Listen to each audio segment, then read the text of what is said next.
The analytics don't have Penn State as the best team going into next season. It's actually another school that I don't think most of us would have expected.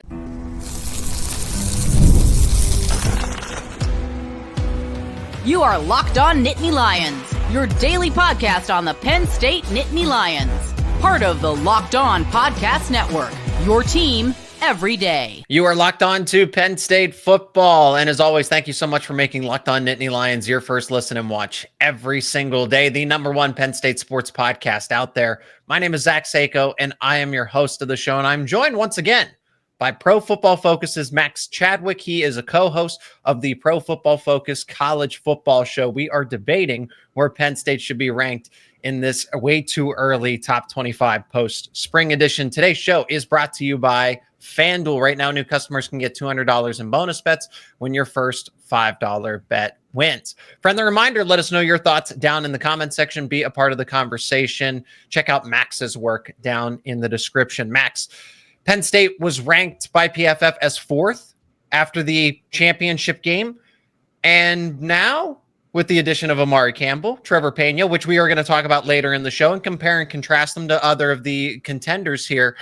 But does Penn State's ranking change now from fourth? Are they going? I got to imagine they're going up. I can't see them going any lower here. So where would you have Penn State in a redo of the top 25 heading into next season? I would say probably third. I would say the way too early one after the national title game is quite literally way too early. Dawn and I, of course, try to do as much research as possible for the following year. But, of course, it's the national title game. You're still previewing that. You're doing all that. So there's not as much research that goes into that one as it would be one that would come out, say, right now that a lot of people are doing, like a post-spring edition where you know way more about the rosters. And, of course, the spring transfer portal would adjust that a lot as well.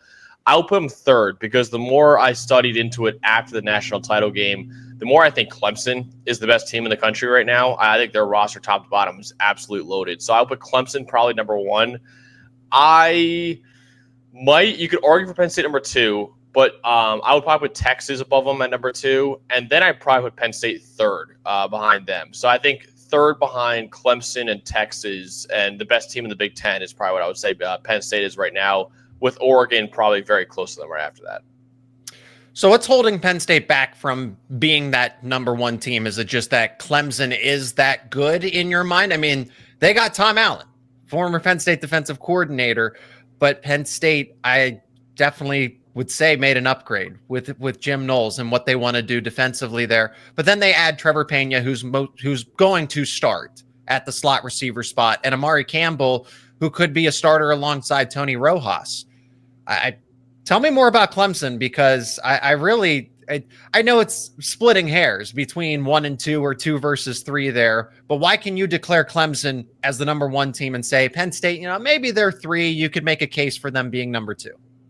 Yeah, I would say Clemson's number one for me because I think Cade Klubnik's the best quarterback in America. I do think there's a little bit of a gap there between him and Drew Allar right now. Then I would say Clemson's receiving core is probably at least top 3 in the country. You could argue it for 2 or even number 1, too. And I do think Penn State, I'm actually ranking the position units right now for PFF. Penn State I actually had as a top 15 receiving core in the country, which is way better than they've had in the past few years. It's weird. Right? It's weird, right, to say that. It is really weird to say that, but it's great to say that because it's really what's held Penn State back the last few years. And then I would say Clemson's O-line is pretty solid. The defense is outstanding. Like, you have 2 guys in Peter Woods and TJ Parker, the D tackle and edge defender. They should be top 10 picks next year's draft. The linebacker core is loaded. The secondary is loaded as well, with a lot of really good players. Avion Terrell is probably going to be a top 15 pick in next year's draft, too. They have a bunch of young players in that secondary that are really good, too. So Clemson's defense, you could argue, might be the best in college football. You're the best quarterback in college football, in my opinion. You have one of the best receiving cores in college football. The one question is the running back unit, right? There's not a lot of proven guys in that running back unit. In fact, they might have a true freshman starting at running back next year. So Penn State obviously has a clear advantage there with the best running back unit in America. Maybe the O-line for Penn State's a little bit better, too. But other than that, I think Clemson is just loaded everywhere else. So, again, it's close. I'm not saying that Clemson's far and away the best team in the country like I thought Ohio State was last year. But I think right now I'll put Clemson number 1, and then Texas number 2, and then Penn State number 3.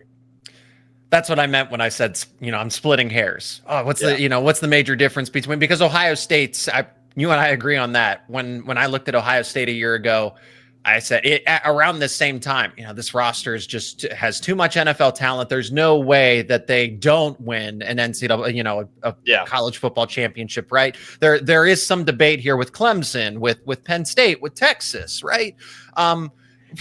We could go in a few different angles with this one, because you said that Cade Klubnik, you can declare him by and large the best quarterback going into next season. Maybe it's the Penn State podcast host in me. I say it's Drew Allar, maybe because I'm looking at it from a draft profile and maybe not necessarily so much as, just the college football angle of it. So for the college football sake of it, though, it doesn't, because Drew Allar very well might be the number one overall pick, and Cade Klubnik has a better season, hypothetically, for this final year with the two of them. But what stands out about Klubnik that, Drew Allar doesn't have? Because I've seen Klubnik do well, but not enough to say that, okay, he's that much better. They're kind of in the same category for me. One's better at one thing, and the other guy's better at another. Yeah, I think they probably are in the same category. I forgot where I put Drew. I think it was like fourth in my ranking. So I think he's in that tier. Like, again, like the teams, there's not a clear cut number one guy, but I would pick Klubnik first right now. I thought he was the most improved quarterback in the nation last year, the fifth best passing grade in the country, the third most big-time throws in the country, only behind Cam Ward and Shedeur Sanders last year. So, yeah, I think he's a really, really good quarterback. So I think you turn on that Texas game, right? Texas has an elite defense. Like we saw last year, they had probably the best secondary in college football last year. Klubnik tore them apart in that first-round playoff game. Now, compare that over to the Notre Dame game that Penn State played. Allar was horrible in that game. Now, of course, I think the big part of that was receivers could not separate against Notre Dame's corners, who play exclusively pretty much man coverage. It was pretty much daring those receivers to get open, and they did not get a single catch in that game. But even with that, Allar did not help himself at all in that game either. So I think in big moments, Klubnik did step up last year, while Allar kind of wilted in those moments. So I'll say that's a little bit of a difference. The NFL draft one's a little interesting, because I think you're right that some teams might have Allar higher because the tools are a little bit better. Allar's a bigger quarterback than Cade Klubnik's, a little bit skinnier. And then Allar's got a bigger arm than Cade Klubnik. But I still think Cade Klubnik could absolutely be a top 5 pick in next year's draft if all goes well for him next year. Agreed. So I think right now, I'll put Cade above Drew. It is close. I'll admit it. I'll admit that. Then the other thing I'll say about it, too, is like, Arch Manning might be the best one of all of them, but we just haven't seen him play enough for me to say he's the best quarterback in the country yet. So it's a weird kind of ranking to say right now, because Cade and Drew are really good, but there's this kid at Texas who's only started 2 games in his career, but those 2 games were outstanding, and he's got all the tools in the world and the mental processing you see from his uncles as well. He really could be the guy next year that could emerge as the best quarterback in America. So it's kind of a wait and see right now to declare who the best quarterback in America is. Clemson as that team that really stands out. Other people say it's Texas. Ohio State's still there because of Jeremiah Smith, right? And the potential of Julian Sayin. And that's the debate that I've been starting to have, is that, okay, hey, Clemson offers something outside of the Big Ten, but what about the immediate competition that Penn State's going to face? I say they're better than Ohio State right now, but what do the numbers say? What do other people say about it? We're going to talk about that next here on Locked On Nittany Lions.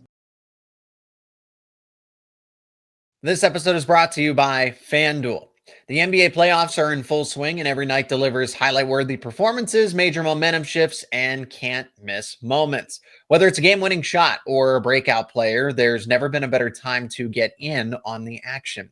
FanDuel makes it easy to stay in the game before tip-off and even live during the game with player props, performance trends, and same-game parlays. Fans have more ways than ever to play smart and win big. Are you new to FanDuel? Because it's the perfect time to sign up with the NBA playoffs. If you head over to FanDuel.com and place your first $5 bet, if it wins, you will get $200 in bonus bets to use on NBA playoff games, for example. So if we look at the lines over at FanDuel, you can see the latest lines for the Indiana Pacers and Cleveland Cavaliers. The Cavs are 7.5-point favorites, minus 295 on the money line, plus 240 for the Pacers. Total is set at 229.5. Denver Nuggets and Oklahoma City Thunder. The Thunder are 10.5-point favorites, minus 490 on the money line, plus 380 for the Denver Nuggets. The total is set at 221. If you like those lines, you can head over to FanDuel.com and place your bets. And if you are new to FanDuel, you place your first $5 bet, and if it wins, you get $200 in bonus bets. Make every moment more with FanDuel, an official sports betting partner of the NBA. Some people still have Ohio State number 1 overall in their post-spring camp, way too early, top 25. And I understand that. They're the defending national champions, but when I look at them compared to Penn State, it is easier for me to say objectively they are closer to a national title. There's not much that separates them, but I do think that Penn State has taken a step past them because it helps when you have a veteran quarterback, not 1, but 2 veteran superstar caliber running backs and at the college football level, and they project well in the NFL. But right now, these 2 are top 5 running backs in all of college football, objectively speaking, in Singleton and Katron Allen. You make those upgrades through the transfer portal. You and I agree that Penn State is one of the best offensive lines in the country. They get Jim Knowles. And when Ohio State they've unraveled. And that's the natural attrition of college football. You're breaking in a new starting quarterback. Sure, you have that receiving core that will help bridge that gap. You also have a first-time play caller in Brian Hartline. You have a brand new defensive coordinator in Matt Patricia, who has not been at the college level, right? So all the things that made Ohio State so great last year are gone, including 80% of that defensive production, including the best defensive coordinator in the country, who is now at Penn State. So I say it's close, maybe out of due respect to Ohio State, Max, but realistically speaking, what would the analytics say about how far Penn State is, or maybe it's still the Buckeyes? No, I would say Penn State's better right now. I think you're right. They just lost so much. And I think I get, having the team number 1 because they won it all the year before, but and I saw some tweets saying, the preseason number 1 should always be the defending national champion. I'm like, that's completely wrong, right? It would be like, imagine if Michigan entered last year as the number 1 team in the country. Be like, dude, what are we talking about? Right? So, I think it's not going to be as extreme as the Michigan one last year was. I don't think Ohio State's going to lose 5 games next year, but I think they're more of a top 10 team in America, right? I think they're probably outside the top 5. I know I had them 3rd in my way too early one after the national title game. But like I said, as more research goes into it, they're probably more likely like a 7th or 8th right now in college football, right? And that's still really good. They still have, I would say right now, Ohio State, what they do have, Ohio State has the 2 best players in college football. They have Caleb Downs is the best defensive player in the country. Jeremiah Smith's the best offensive player and best overall player in college football. So you have those 2 right there. That's going to help you out a lot. Outside of that, though, you're right. They lost so much. They had 14 guys, I believe, get drafted in 2025, with a 15th one in Seth McLaughlin, signing a UDFA contract as a really good player. Could have got drafted too. So you lose pretty much 15 guys that were key contributors last year from your national title squad. It's a big loss, right? You have a brand new quarterback, like you said, going into the year. Yes, he was a 5-star recruit, but we'll see what he could do in his redshirt freshman year. So many brand new guys all over the place, too. They're still talented in a lot of areas. I think they still have the best receiving core in college football, and they did bring in some good transfers like Max Clare, the tight end from Purdue. But you're right. They lost so much talent from that defense that really was maybe the best defense in the country. And yeah, it's too much talent attrition for me to put them in it. Like you said, the coordinator losses too are huge, right? So Chip Kelly leaving, he was brilliant last year for Ohio State. Jim Knowles, I agree with you, he's the best DC in the country. He's gone too. So those could hurt too. So I think Ohio State, it'll be a little bit of a rebuilding year as they introduce new players. And I think, in 2026, when Jeremiah Smith's a junior in his final year of college football, maybe then we see another run from Ohio State. But I think 2025 would be kind of a rebuilding year for the Buckeyes. Let's go back to Penn State because you add Jim Knowles in. And again, we'll talk about Trebor, Pena, and Amari Campbell and what they can do. Like I said, they have starting potential. You can put them right away into the lineup, and they will give you an impact. That's what Penn State was going for because they know that they are national title contenders and very well might be a favorite. Like I said, some people have them as a consensus number 1. Penn State does. They're not perfect. Like I said, it's debatable. Hey, Clemson could be considered the number 1 team in the country. There's that case for Ohio State for some other people. Notre Dame too. Notre Dame's returning quite a bit, even though they're breaking in a new starting quarterback. Penn State's concerns, I think, are really just the defensive tackle spot. Some people are going to say, well, Drew Allar isn't as good as you think he is. Okay. I believe that everybody gets better and Penn State upgraded the supporting cast around him. Offensive line gets better. The running backs are only going to get better just because, the experience, the practice. And if everybody's healthy, that's the thing. Guys get injured, then it's a different story. But the running backs are better. The offensive line is better. The wide receivers are better. So therefore, Drew Allar practicing and working on himself as a quarterback prospect is going to get better naturally, but also with the supporting cast around him. So I look at the defense and I talk about, Ohio State has to break in this, and Ohio State has these adjustments to make. Penn State has to make those adjustments too. But Jim Knowles came in with that Ohio State team where it was a top 55, top 50 defense, conservatively speaking. Penn State's been top 10 at a minimum the past few seasons. So Jim Knowles gets a much needed head start here. And Penn State's already been running the 4-2-5. I would say if there's any concern, it's D tackle. Max, when you look at the outside perspective, what other things concern you about Penn State? I mean, even D tackle, I think Zane Durant's the second best D tackle in the country, right? So it's like, I guess the other one. D tackle depth, not D. Sure. D tackle depth. Because if he gets hurt. Sure, yeah, it's fair, but I think even then, it's even when you're saying that the weakness is just they still have a superstar, right? So it's still it's still funny to say that, right? Because Penn State, I'm with you. I do think Penn State's roster is really good. I would probably say it's tough because I love Amari Campbell too. So I think the linebacker unit's really good. I love Dom DeLuca still there. Tony Ross is a really good coverage player. Losing Abdul Carter is really going to hurt. I really liked Denai Dennison. I think he could really emerge next year in his senior year and become a first-round pick. But Abdul Carter was the best defensive player in the country last year. And so much of Penn State's success last year was based off of two players, and those two players were top 15 picks in the NFL draft in Abdul Carter and Tyler Warren. So, the receiving core is better. And yes, they've recruited really well at tight end over the last few years. That should really help you. I'm really excited for Luke Reynolds, what he could do in his sophomore year. Khalil Dinkins is a good number 2 tight end.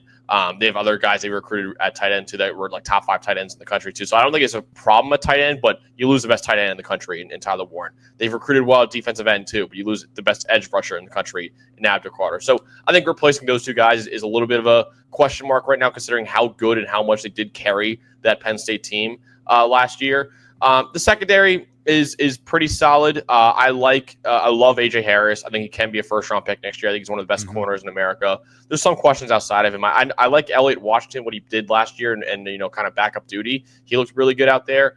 And there's some other solid players. But I think the secondary is probably the biggest concern. But even the secondary, like I said, has a potential first-round corner as well. So the weaknesses for Penn State are not as extreme as other schools. Now it's a question of, do they have the strengths to dominate next year? That's the question. And I think they could. Like I said, I think they don't really have a true weakness right now after all the guys they brought in to address those weaknesses. So I think Penn State's done a really good job this offseason of addressing their biggest weakness, which is wide receiver.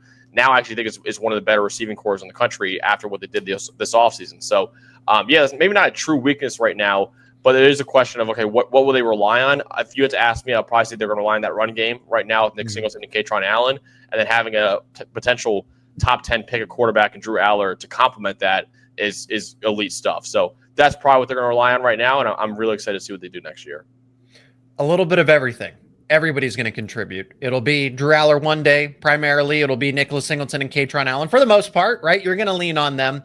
But Luke Reynolds, as you mentioned, Devontae Ross, Kyron Hudson, Trebor Pena gets all the attention because of the recency bias here, but they brought in 2 other very capable transfer wide receivers. However, let's focus on Trebor Pena because I think the addition is good. It gets Penn State closer to a national championship. And like you said, this receiver group has the case to be top 15 in the country. So what is Trebor Pena ultimately bringing?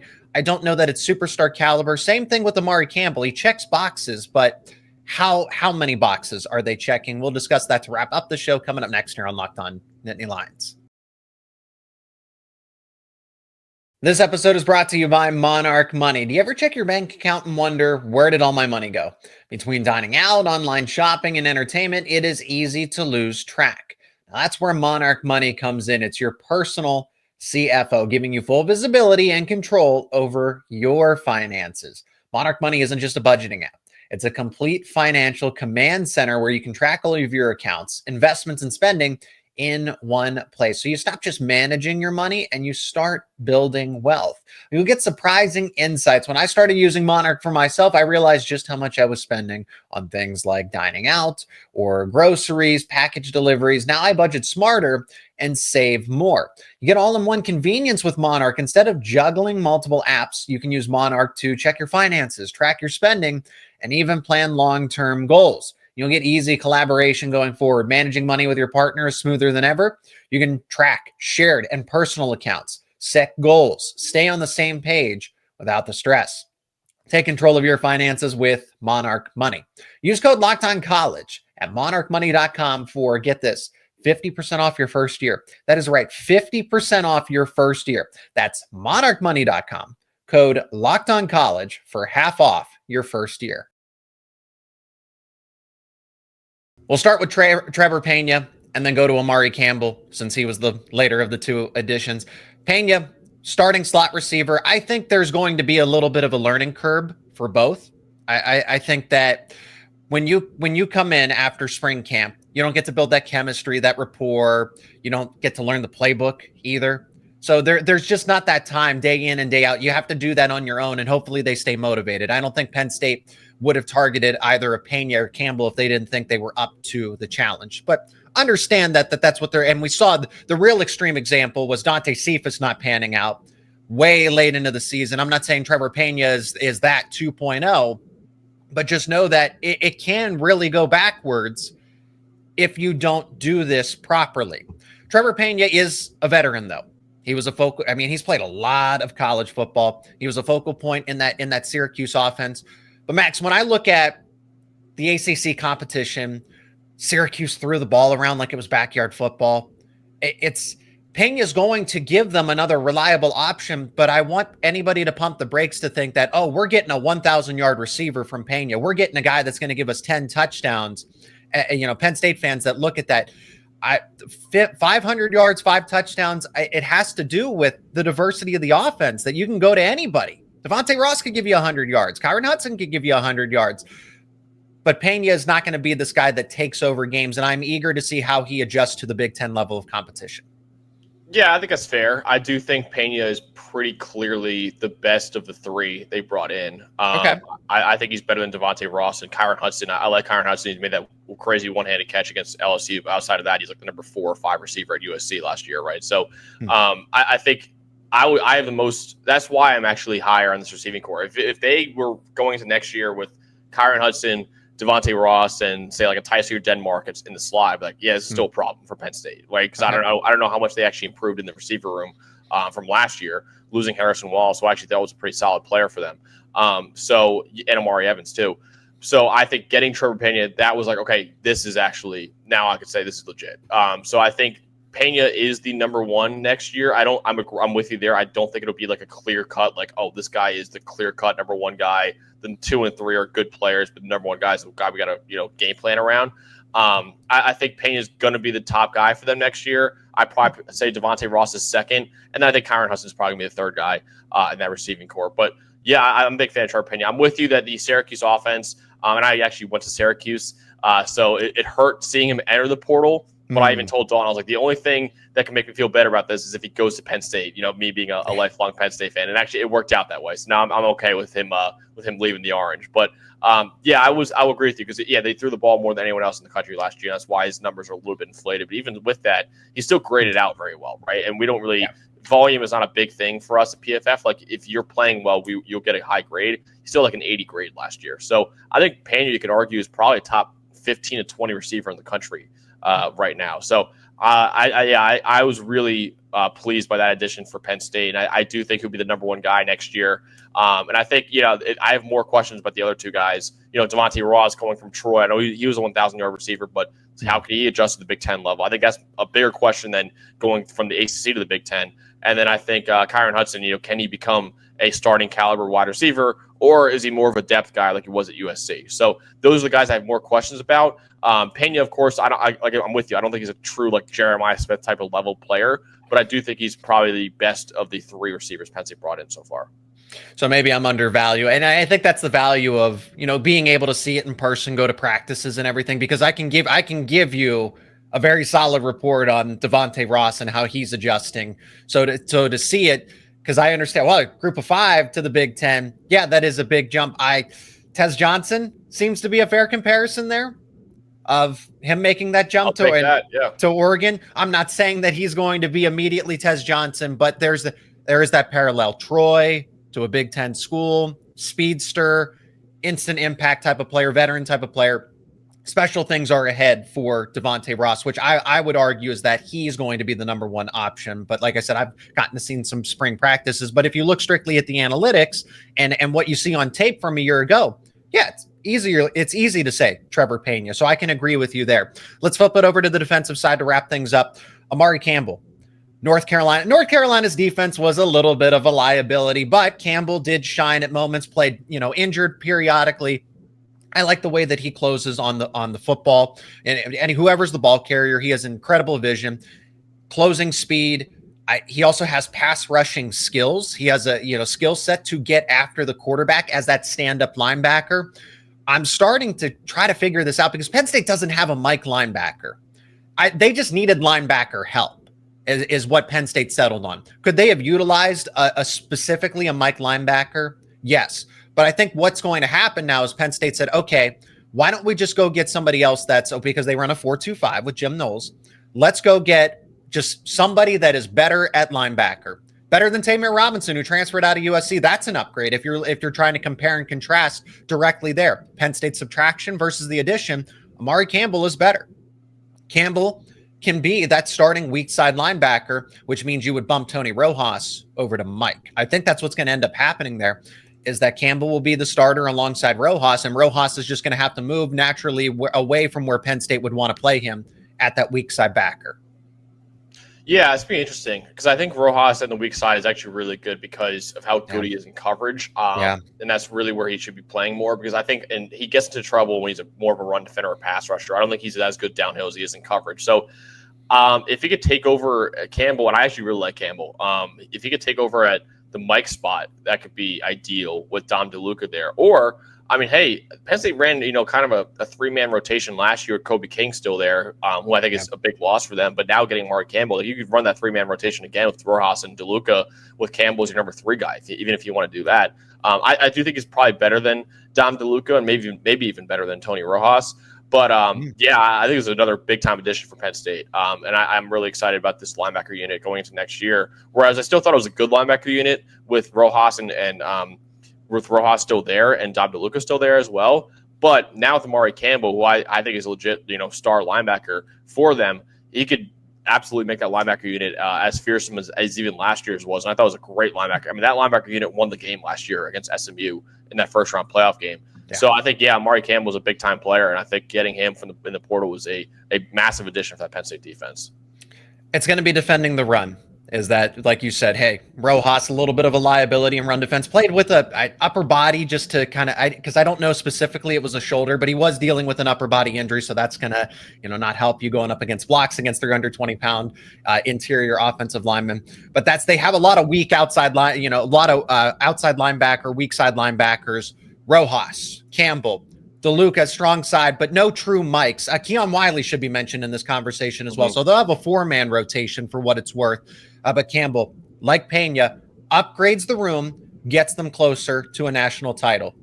That's going to do it for this edition of Locked On Nittany Lions. Again, my name is Zach Seyko, your host as always. He is Max Chadwick, co-host of Pro Football Focus's college football show. You can check that out on YouTube, and links to his work will be down in the description. Max, thank you so much for the time as always. Really appreciate it, and can't wait to catch up again soon, because I feel like we only scratched the surface with some of the things we talked about today. Absolutely, Zach. Can't wait. And once again, thank you so much for making Locked On Nittany Lions your first listen and watch every single day. For your second listen and watch, got to check out the portal. Locked On's show devoted entirely to the transfer portal and high school football recruiting. It's hosted by the network's recruiting expert in Brian Smith. You can find the portal on YouTube and wherever you get your podcasts daily, talking about the ever-changing landscape of college football. Once again, that is the portal, the show devoted entirely to high school football recruiting and the transfer portal.